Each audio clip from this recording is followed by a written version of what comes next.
नगर news 24 प्रतिबिंब जनमानसांचे। Delhi gate येथे त्या वक्तव्याप्रकरणी कालीचरण महाराजांवर प्रतिबंधात्मक कारवाई।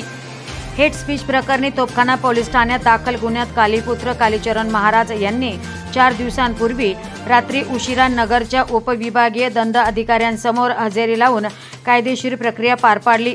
पुन्हा तेढ निर्माण करण्याची वक्तव्य न करण्याची हमी त्यांनी दिली। तसेच प्रशासनानेही त्यांना प्रतिबंधात्मक नोटीस बजावली आहे।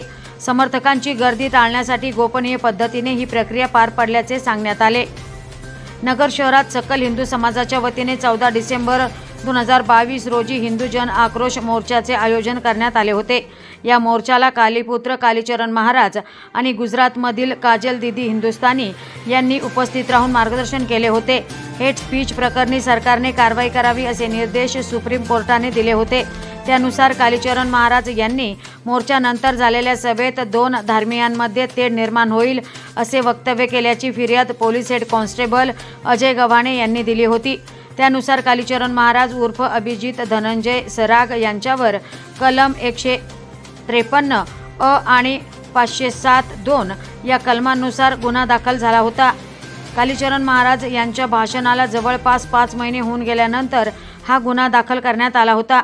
या गुन्ह्याची कायदेशीर प्रक्रिया पार पाडण्यासाठी प्रशासनाने त्यांना समक्ष हजर राहण्याची नोटीस दिली होती।